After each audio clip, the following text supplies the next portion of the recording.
Hanya Engkau yang kami percaya dalam hidup ini Tuhan. Hanya Engkau Tuhan yang tidak pernah terlambat menolong kami. Engkau Tuhan yang benar-benar mengasihi kami. Engkau Tuhan yang benar-benar peduli terhadap hidup kami. Terima kasih untuk kebaikan-Mu. Kami bersyukur untuk kasih-Mu. Bahkan kami bangga punya Allah seperti Engkau. Kami bangga disebut sebagai umat kepunyaan-Mu. Kami bangga disebut sebagai milik-Mu Tuhan. Terima kasih Engkau telah memakai tim pujian penyembahan untuk boleh menarik hadirat Allah ada di tengah-tengah kami. Terima kasih untuk hadirat-Mu yang manis, untuk hadirat-Mu yang kudus, untuk hadirat-Mu yang membebat hati kami, memulihkan kami. Bahkan terima kasih untuk setiap air mata yang jatuh. Air mata kami jatuh karena kami tahu kami perlu Tuhan. Air mata kami jatuh karena kami menyadari kasih-Mu begitu luar biasa dalam hidup kami. Kami mau duduk diam dengar firman-Mu. Berbicaralah melalui hamba-Mu. Sebab kami sangat siap untuk mendengarnya. Allah Roh Kudus, Engkau disambut di tengah-tengah kami. Berbicaralah atas setiap kami. Pakai hamba-Mu. Urapi dia Tuhan. Dari ujung rambut sampai telapak kaki, pengurapan dari surga turun atasnya. Kata kalimat yang keluar memberkati. Bahkan menolong setiap jemaat-Mu di tempat ini. Setiap kuasa kegelapan, roh iblis, roh setan, apapun yang berusaha mengambil, yang berusaha mencuri, mengganggu, mengintimidasi kuasa tempat ini. Kami patahkan, hancurkan kuasanya di dalam nama Tuhan Yesus. Tidak punya kuasa atas setiap kami. Hanya di dalam nama Tuhan Yesus. Setiap kita, Kerinduanku Ministry yang siap diberkati kebenaran firman Tuhan. Sama-sama dengan bangga kita katakan amin. Kita boleh berikan kemuliaan tepuk tangan yang luar biasa. Silakan duduk kembali saudara. Terpujilah nama Tuhan yang telah mengumpulkan saudara dan saya pada pagi hari ini. Terimalah salam dari mimbar ini. Shalom Kerinduanku Ministry. Bisa lebih semangat lagi, shalom. Lebih semangat lagi, shalom. Apa kabar semuanya saudara? Tuhan Yesus itu baik, amin. Banyak berkat, banyak mukjizat, ada banyak uang saudara. Haleluya, yang bangga punya Tuhan Yesus bisa lambaikan tangan saudara. Dan kalau saudara gak keberatan boleh kasih salam kiri kanan saudara. Katakan saya senang duduk di samping kamu. Ayo bilang saudara. Haleluya, cari yang rada ngantuk saudara. Bilang saya senang duduk di samping kamu. Puji Tuhan. Saudara, setelah minggu lalu kita belajar mengenai serial khotbah tentang Sabda Bahagia, The Great Reversal. Hari ini kita akan masuk kepada serial khotbah yang baru. Saya beri judul khotbah yang baru ini adalah Injil Kabar Baik. Apa Bapak Ibu teman-teman muda judulnya? Injil Kabar Baik. Saya perlu disclaimer dulu saudara. Khotbah ini akan banyak membuka Alkitab. Akan banyak mengandung teologi yang cukup dalam. Jadi saya minta saudara untuk dapat mengikutinya. Dan berdoa agar Roh Kudus mengaruniakan pertolongan. Untuk saya bisa mengajar dengan benar, tidak salah. Dan saudara yang mendengar juga boleh diberkati. Yang percaya bilang amin. Mari sama-sama kita buka firman Allah, Injil kitab Roma, bukan Injil, Roma 1 ayat 1 sampai 4.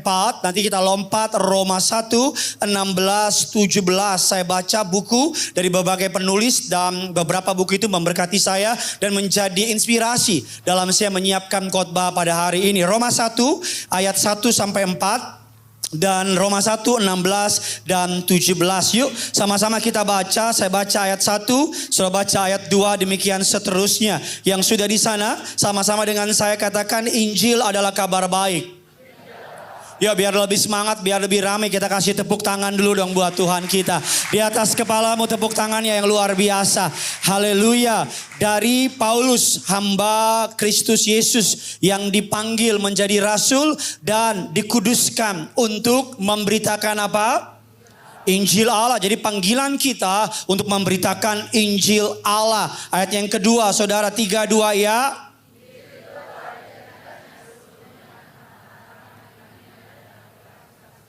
Saudara, menarik sekali, Injil itu telah dijanjikannya. Apa yang dijanjikannya dan apa Injil itu? Dijanjikan, Alkitab bilang sebelum, dengan perantara nabi-nabinya dalam kitab-kitab suci. Ayat yang ketiga, tentang anaknya yang menurut daging diperanak dari keturunan Daud. Jadi Injil itu tentang anaknya. Tentang siapa anaknya?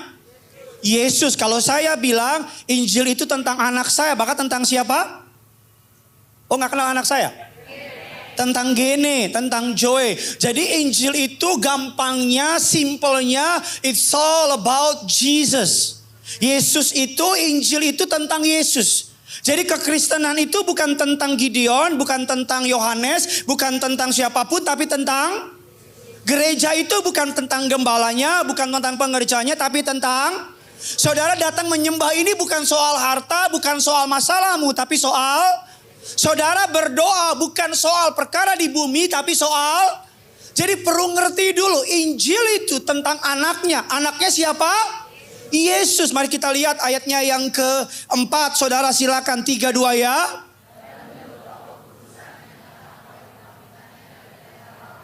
Bahwa ia adalah Yesus Kristus. Jadi dia anak Allah yang berkuasa. Sama-sama bilang sama saya, Yesus saya berkuasa. Makanya kita bisa ngomong dengan pede. Sekali Yesus. Lebih semangat lagi dong.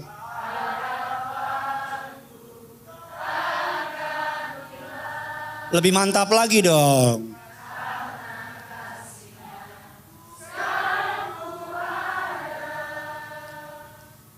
Oh Yesusku. Saya bilang lebih semangat lagi, naik nadanya nggak naik. Nggak ada, tetap aja ada begitu.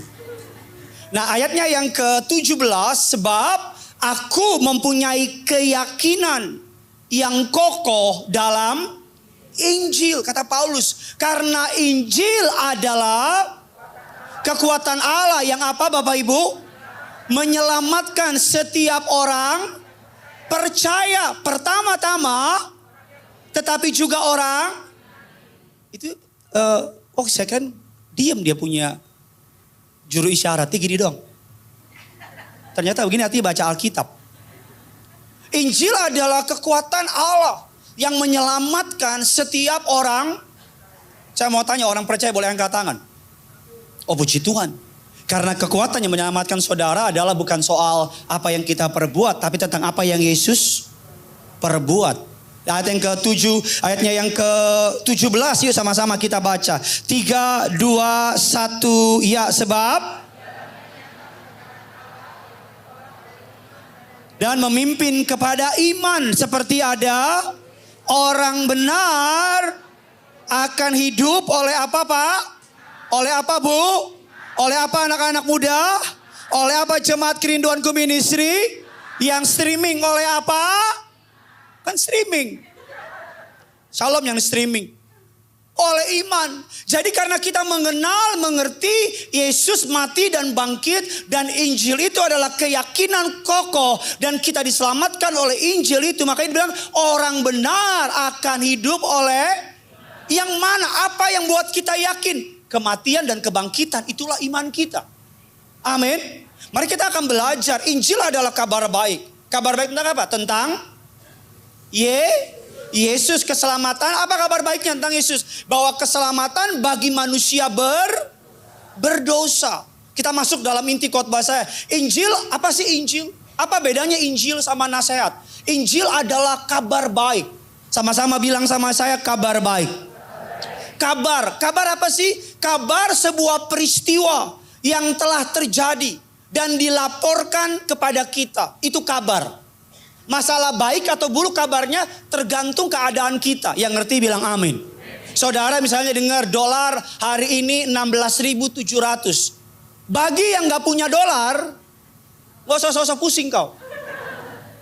Kau gak ngerti. Bagi yang punya dolar, kabar baik apa tidak? Karena harganya naik. Kita dengar kabar lagi tadi malam Portugal menang 3-0. Lawan siapa tadi malam? Turki itu. Gak tidur dia semalam. Bagi yang gak ngerti bola, bodo amat.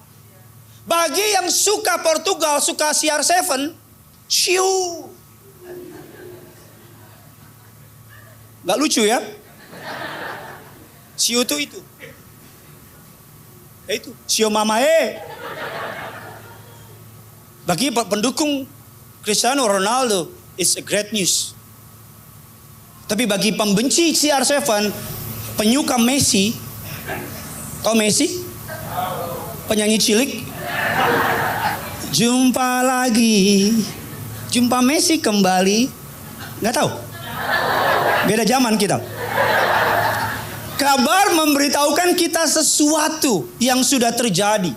Tidak dapat diubah, tidak dapat ditambahi, tidak dapat dikurangi, atau tidak dapat dibatalkan. Kabar yang udah kita dengar tidak dapat diubah, tidak dapat ditambah, tidak dapat dikurangi, tidak dapat dibatalkan. Sama-sama bilang sama saya, sudah terjadi, tidak dapat diubah, tidak dapat ditambah, tidak dapat dikurangi. Sama-sama bilang sama saya, atau dibatalkan.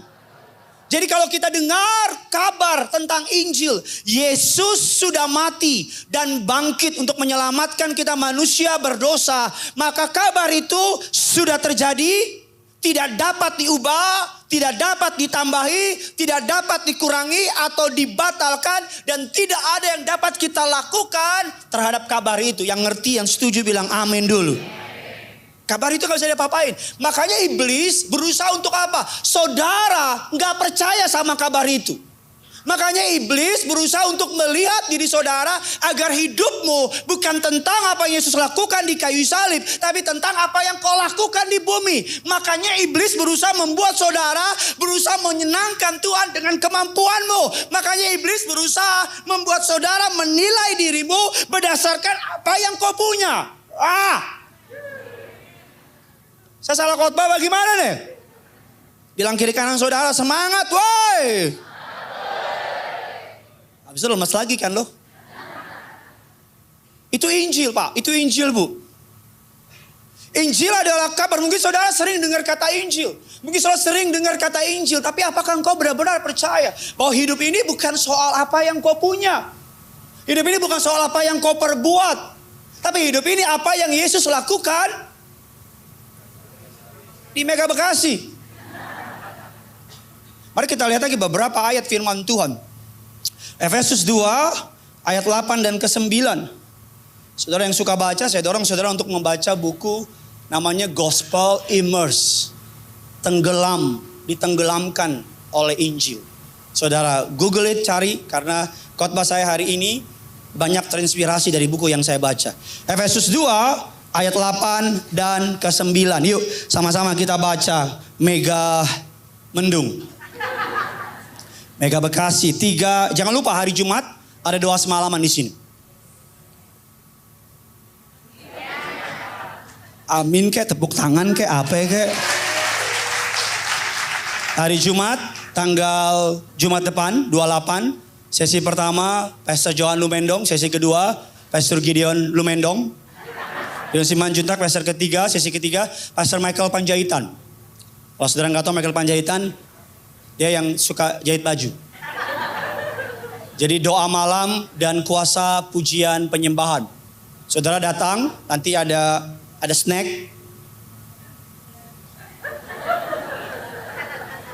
Ada minuman hangat. Kenapa hangat minumannya? Panas minumannya, karena kami omongin. Jelek loh, jadi panas dia. Gak lucu. Jadi jangan lupa datang saudara yang berbawaan berat, yang rindu, yang ingin menyembah Tuhan, yang ingin semalam-malaman di hadirat Allah, datang. Pak boleh gak datang bawa selimut? Boleh. Bawa bantal? Boleh. Kalau lo gak ada otak bawa aja. Pak perlu bawa makan gak? Ada makanan di sini. Tapi saya mau bawa aja. Apa? Babi, mantap. Nanti kalau datang WA saya. Pak udah ada nih panggang dan andaliman. Weh. Nasinya panas Pak. Weh aja loh. Jumat bilang kiri kanan, sampai jumpa hari Jumat bilang. Bilang sama yang baru ngomong di gereja. Nanti hari Jumat di tempat basket tuh datang. Efesus 2 8 dan ke-9 yuk sama-sama kita baca. 3 2 ini makin seru. Jadi pay attention, lihat ke Alkitab, lihat ke saya, makin seru. Karena gini, ada benang merah yang sangat tipis antara kasih karunia atau Injil yang kebablasan sama yang benar-benar Alkitab ajarkan. Nah, sebagai pendeta saya berdoa sama Tuhan agar saya nggak salah ngajar. Amin. Dan saudara sebagai jemaat doa Agar pengajaran ini sama seperti pengajaran ini memberkati saya. Doa saya pengajaran ini memberkati saudara. Yuk yang percaya kasih tepuk tangan dulu buat Tuhan kita. Efesus 2, 8 dan 9. 3, 2, iya.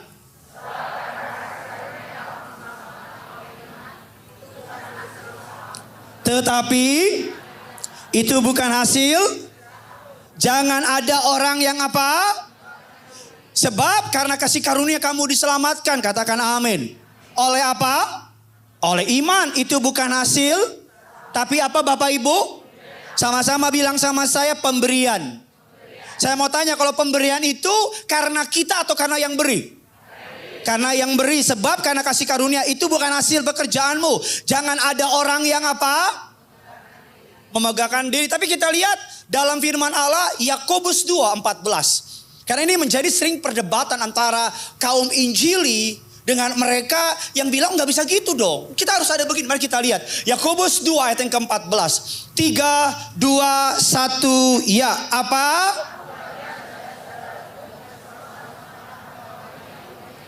Padahal ia tidak. Dapatkah iman itu apa? Banyak orang berpikir Yakobus 2 ini adalah sanggahan dari Efesus.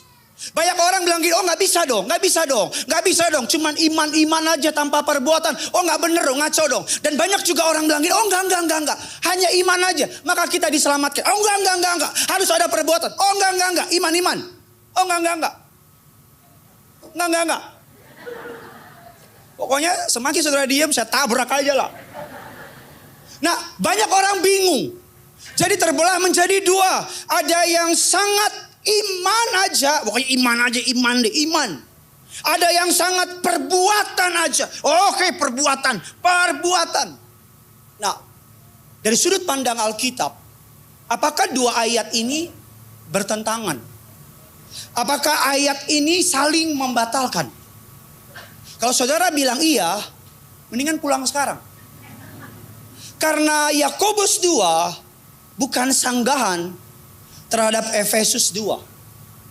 Nah dengar baik. Biar gak salah dengar, biar gak salah terima. Yakobus 2 mengatakan bahwa iman yang hidup pasti. Sama-sama bilang sama saya, iman yang hidup pasti. Pasti apa? Menghasilkan perbuatan baik. Perbuatan baik itu tidak menyelamatkan.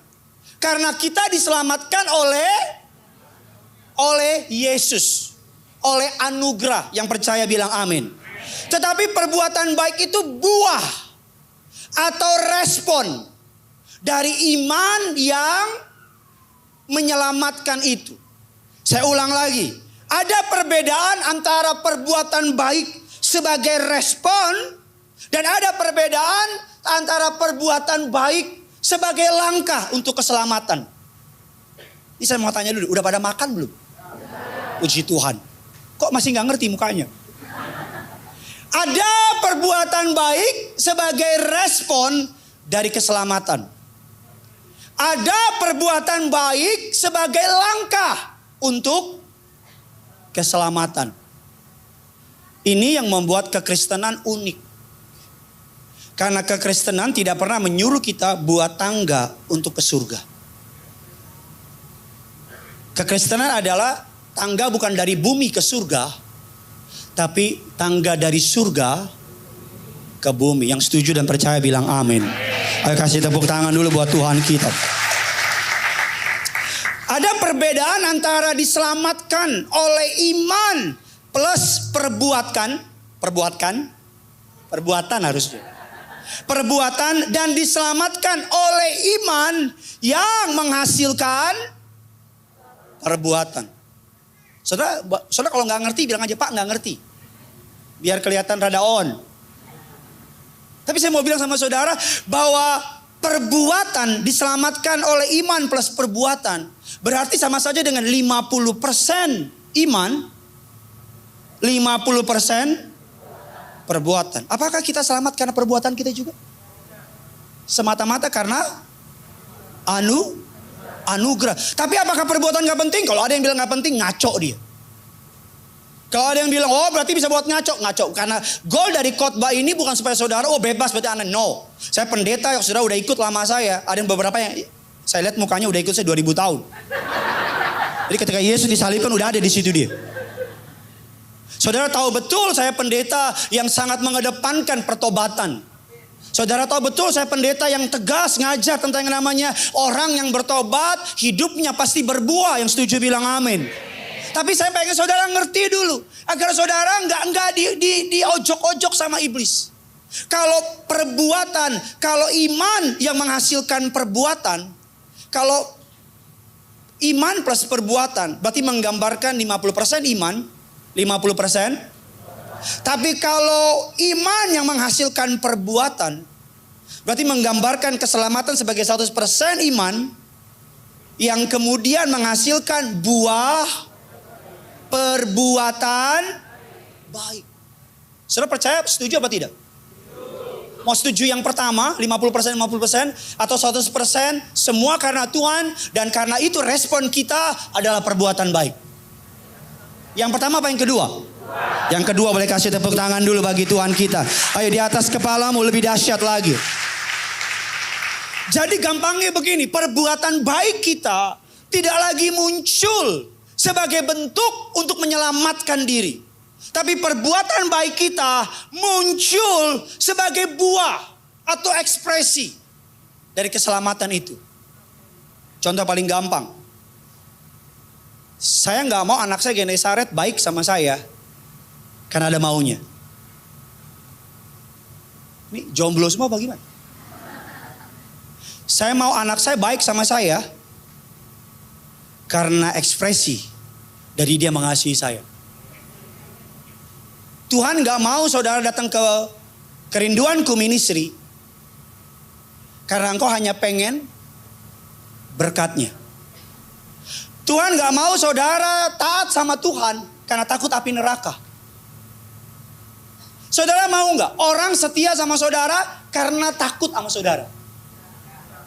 Saya jaga kesetiaan saya sama istri saya. Bukan karena istri saya takut dia marah. Bukan karena dia galak. No, dia gak galak. Kadang-kadang sih. Apalagi kalau sudah mulai makan Indomie. Oh galaknya minta ampun.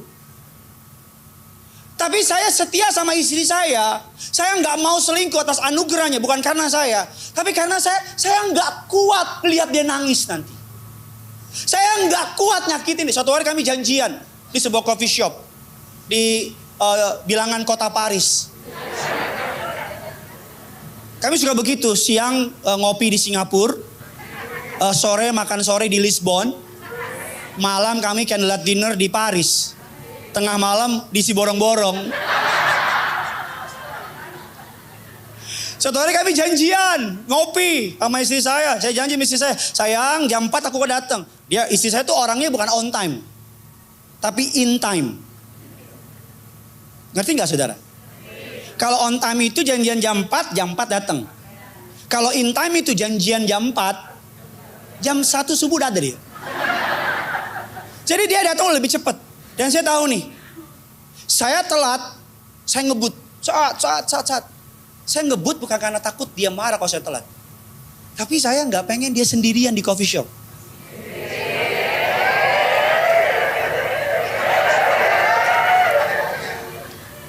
Saya nggak tega biarin wanita secantik itu, semanis itu, semenawan itu, biar aman nanti malam. Kok kayak nggak ngerti aja sih laki-laki ya.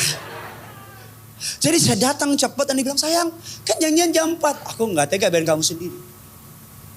Nah ada banyak kita sama Tuhan transaksional. Kita baik sama Tuhan karena ada maunya. Halo? Makanya kalau kita udah baik, terus ada masalah, terus kita kayak bos. Kan gue udah baik. Kalau izinin sih. Karena kita memandang Tuhan, hubungan kita sama Tuhan selama ini hanya transaksional. Pokoknya makanya kita kalau kasih persembahan otak kita udah gitu tuh. Gue kasih cepet. Awas lo. Awas lo, ingat awas lo. Janji lo 10, 30, bahkan 100 kali lipat. Oke lah kita ambil paling kecil. 10%. Gua kasih cepet, besok 1 juta. Karena kita ketemu Tuhan, saudara bisa nangkap gak maksud saya? Saudara bisa lihat gak saya mau lari kemana? Keluar. Gak, ini topik yang sangat menarik. Kalau boleh jujur, saya mau lari gak pakai topik ini. Tapi seperti saya bilang sama saudara, saya tawanan roh. Roh Kudus bilang sama saya, dia gak bilang gini, Gideon, on. Dia suruh saya ngajar lagi, agar saudara ketika saudara ngerti ini, bahwa kekristenan tidak mengajarkan kita. Makanya itu yang membedakan kekristenan dengan kepercayaan yang lain. Kalau agama, manusia cari Tuhan. Tapi kekristenan, Tuhan cari. Bisa ngerti gak saudara? Bisa lihat bedanya gak? Lebih gampang mana? Manusia cari Tuhan? Atau Tuhan cari manusia? Makanya sejarah mencatat. Adalah sembah api. Adalah sembah pohon. Ada petir dikit Tuhan. Ada api dikit Tuhan. Betul apa tidak? Lihat binatang tanduknya beda dikit Tuhan. Karena itu manusia. Manusia berusaha cari. Lebih gampang Tuhan cari manusia. Sebagai contoh, saya main petak umpet sama anak saya Gene dan Joy. Yang pertama mereka ngumpet duluan. Mereka ngumpet paling gampang ketemu. Kenapa? Karena mereka ngumpet di tirai rumah saya. Badannya masuk, pantatnya di luar. Jadi ketika saya 1, 2, oke udah ya papa cari ya. Mereka udah pantatnya di luar. Terus hi. Jadi saya cuma nyari, saya lihat ini lontong 2 orang nih. Easy. Tapi ketika saya yang ngumpet, padahal saya cuma di tempat tidur, saya ambil selimut, saya tutupin, pura-pura jadi bantal guling. Dia nyari sampai nangis. Apa di mana? Apa kan gini kan rumah kami kan 5 hektar. Bapak di mana? Dia sampai pakai mobil bagi dia muter. Dia cek CCTV. Sampai dia duduk di samping tempat tidur saya. Ya dia diam gitu. Papa di mana? Adanya kan, papa. Terus saya bilang, coba lihat. Udah lihat di samping gak ada. Ujung-ujungnya gimana? Gak ketemu. Saya buka set. Papa di sini. Dari mana aja? Dari sini dari tadi. Gak kemana-mana. Makanya kita hanya dapat mengerti Tuhan. Karena Tuhan membuka dirinya. Amin. Makanya saya sebut namanya Injil adalah kabar baik. Itu yang membedakan kekristenan Pak, Bu. Bahwa engkau bertobat. Saya mau tanya, kau bertobat yang membuat engkau sungguh-sungguh ikut Tuhan karena dia baik kan? Betul apa tidak? Karena dia baik aja atau baik banget? Betul kan? Mau ada yang tukang mabok kek, lagi mabok aja deh. Tanya lagu gereja. Ku tahu Tuhan pasti tak.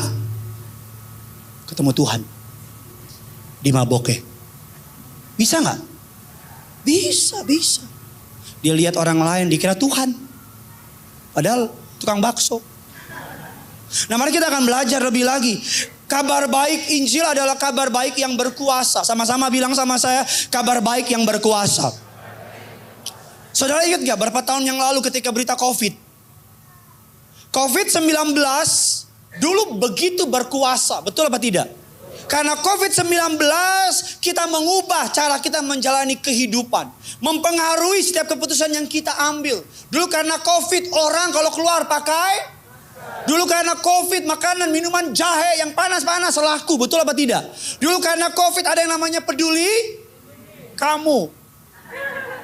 Dulu karena COVID apalagi kita kemana-mana keluar sampai rumah cuci muka, keramas, gosok gigi, cuci tangan. Setiap saat hand sanitizer.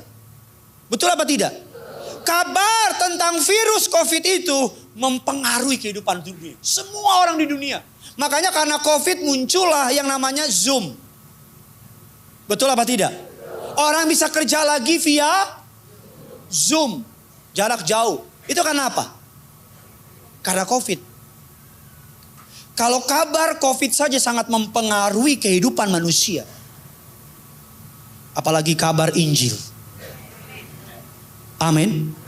Kabar Injil adalah kabar di mana Yesus Kristus mati di kayu salib, mengalahkan maut, bangkit pada hari yang ketiga, dan memberikan keselamatan bagi mereka yang percaya.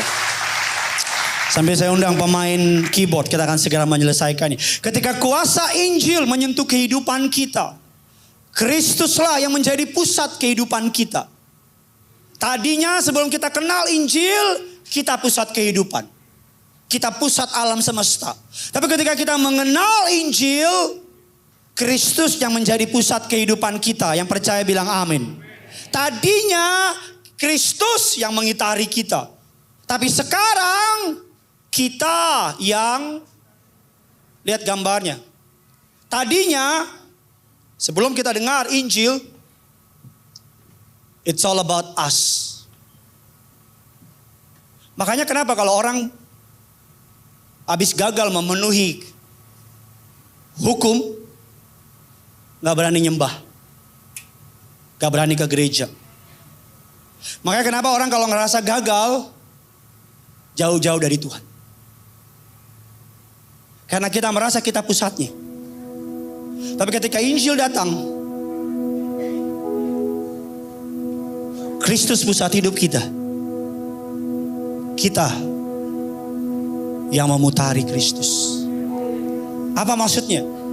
Tadinya kita di tengah, mereka Kristus. Tapi sekarang Kristus yang di tengah.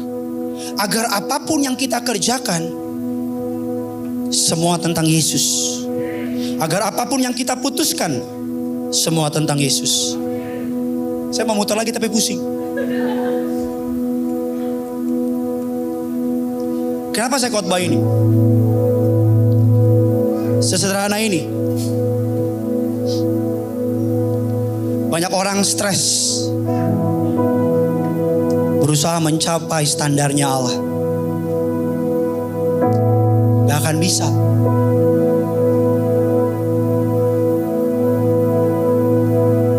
Banyak orang stres. Agama gitu kan, agama. Kalau kita ngerasa baik, habis gereja kita pede. Itu agama. Tapi kalau kita gagal, jatuh dalam dosa, kita jadi kayak, aduh gimana ya? Jangan dipotong omongan saya. Dosa is dosa. Salah is salah. Tetapi kalau anak kita salah, dia berubah jadi anak orang bukan? Jadi anak tetangga gak? Tetap anak apa bukan? Tetap anak. Ketika kita terima Injil, hidup kita bukan lagi tentang kita, tapi tentang Yesus dan kemuliaan-Nya. Amin. Ayo kasih tepuk tangan dulu buat Tuhan.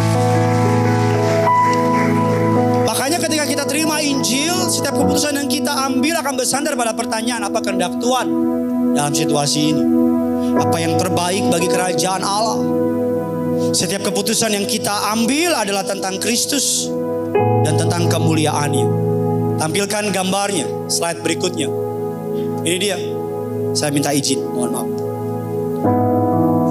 Ketika Injil kita terima, maka tujuan hidup kita membawa kemuliaan bagi Tuhan.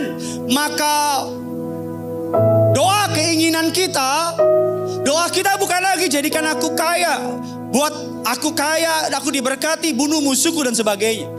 Tapi ketika kita menerima Injil, doa dan keinginan kita adalah nama Tuhan.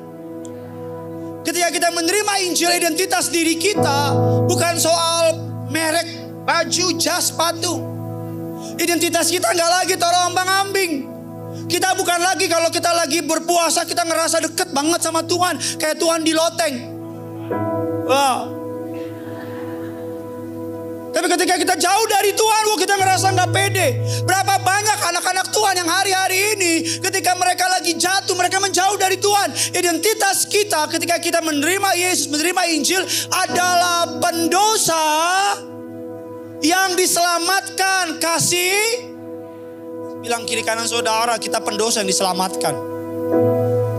Gak usah malu-malu, memang pendosa kan. Berikutnya lagi, ketika kita menghadapi duka cita atau kebahagiaan, kita gak lagi mikir Tuhan marah sama saya ya, Tuhan benci sama saya. No. Ketika kita menghadapi masalah, kita akan melihat sebagai proses Tuhan murniin kita. Beda apa sama? Ketika kita bahagia, kita akan melihat ini kesempatan untuk kita memberitakan Injil. Amin. Ketika kita duka, kita melihatnya. Ciluk bah. Coba yang diberkati boleh kasih tepuk tangan dulu buat Tuhan. Roma 1:8-15 saya sudah baca di rumah. Roma 1:8-15. Rasul Paulus, tadi yang gambar kita lihat, itu gambar itu menggambarkan ketika dia jadi Saulus dan menjadi Paulus. Doanya beda, tujuannya beda, keinginannya beda. Slide selanjutnya, ketika kita terima Yesus, gambaran. Saya naik lagi.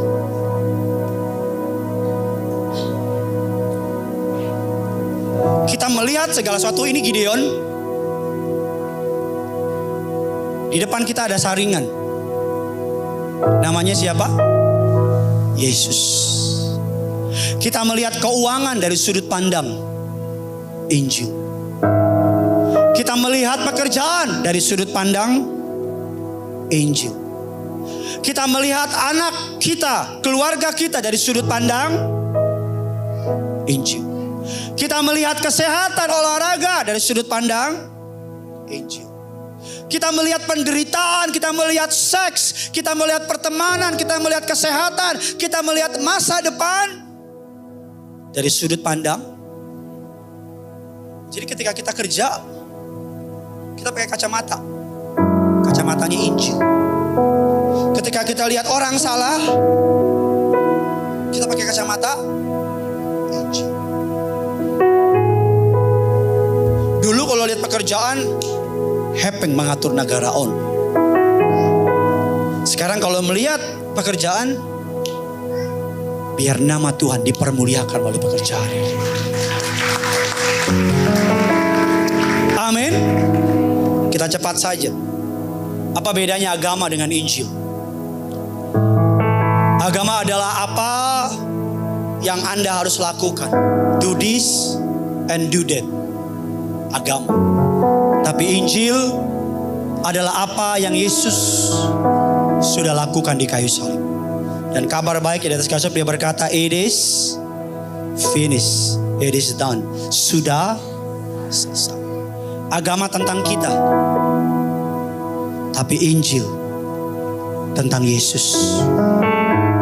Saya ulang lagi, biar ini speak to your heart. Agama tentang kita, lakukan ini, lakukan ini, lakukan ini. Tapi Injil tentang.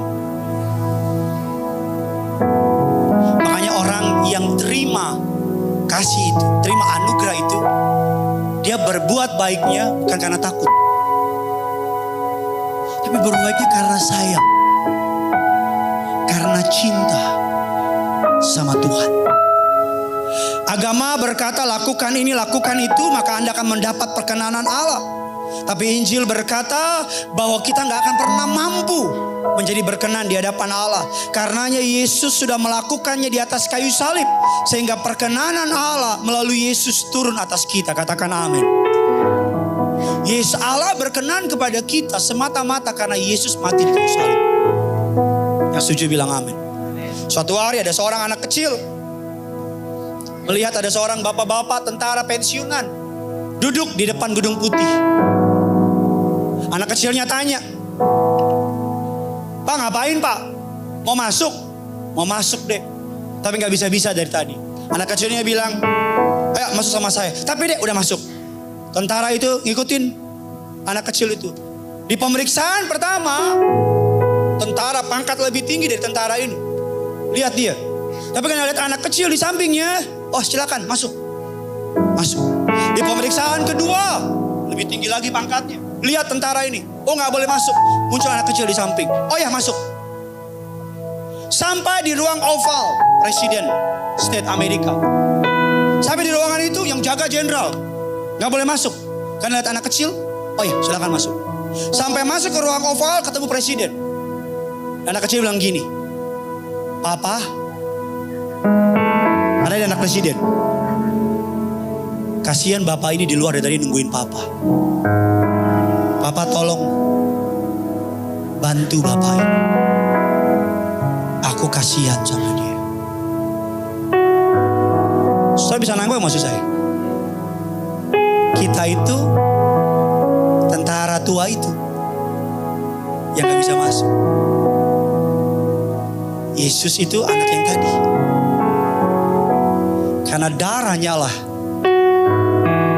kita beroleh jalan masuk kepada pintu kasih karunia Allah. Makanya Alkitab bilang Yesus duduk di sebelah kanan. Jadi apa Pak? Hakim. Pembela. Setiap kali iblis mendakwa saudara, Yesus akan bilang, aku sudah bayar. Makanya isunya adalah, kamu percaya enggak bahwa Yesus benar-benar mati bagimu? Makanya dosa akan menjadi mudah kita kalahkan. Bukan karena kita mampu, tapi karena Yesus di dalam kita memampukannya. Amin. Yang keempat, agama melihat penderitaan hidup sebagai hukuman dari Allah. Injil melihat penderitaan hidup sebagai bagian dari proses pembentukan karakter, agar serupa dengan Yesus yang pernah menderita bagi kita. Tujuan beragama, ini kesukaan saya. Tujuan beragama adalah untuk mendapatkan dari Allah hal-hal yang Anda inginkan. Kesehatan, kebahagiaan, kekayaan, kuasa, kelancaran hidup.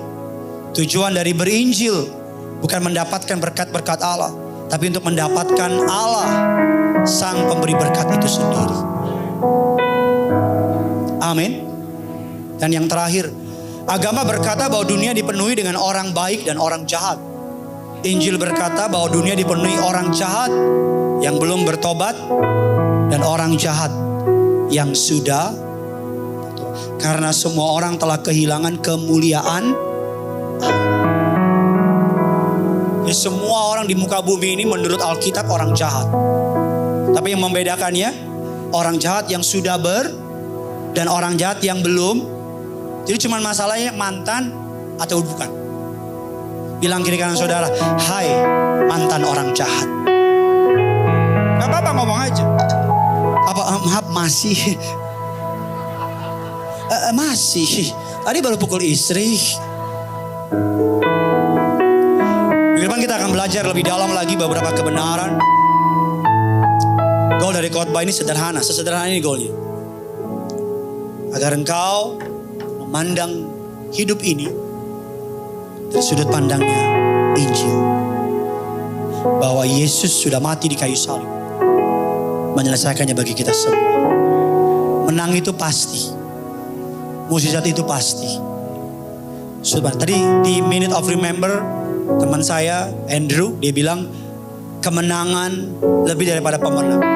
Terjemahan lainnya bilang kemenangan mutlak. Kemenangan apa? Ibarat pertandingan, endingnya kita menang. Nah, di tengah-tengah jalan iblis mulai ngomong yang aneh-aneh. Untuk kita berpikir, wow. Kita tutup Alkitab kita berikan tepuk tangan yang luar biasa bagi kita.